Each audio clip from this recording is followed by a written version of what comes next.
All the macroeconomics and global implications aside, what does this budget mean for the ordinary Indian? And to answer this, we must look at the tax policy.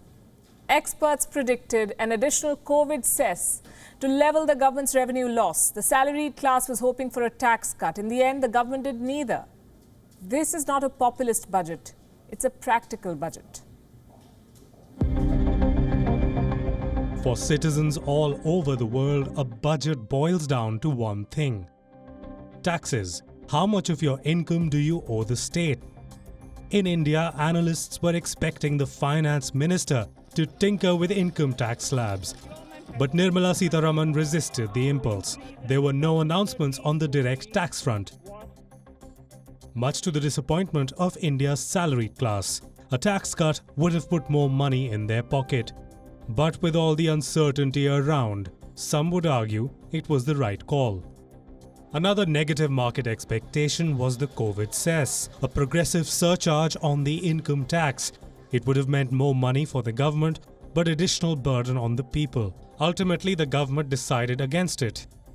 So for most of India's working class, there wasn't much in the budget. No bitter pill, no extra relief either. Unless you're past 75 years of age and on your pension, in which case you're now exempt from filing income tax returns.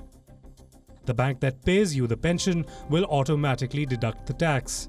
No COVID surcharge, no new direct taxes. But there is one change to India's tax regime: an agricultural cess. It will be levied on everyday items like petrol and alcoholic beverages. But customers will not feel the pinch because the additional charge will be offset by a drop in other levies, like excise duty. For instance, an agri-interest cess of Rs 2.5 has been imposed on petrol. At the same time, the excise duty on it has been slashed by the same amount. So in effect, the consumer is paying the same. But the payments will go towards infrastructural development targeting agriculture.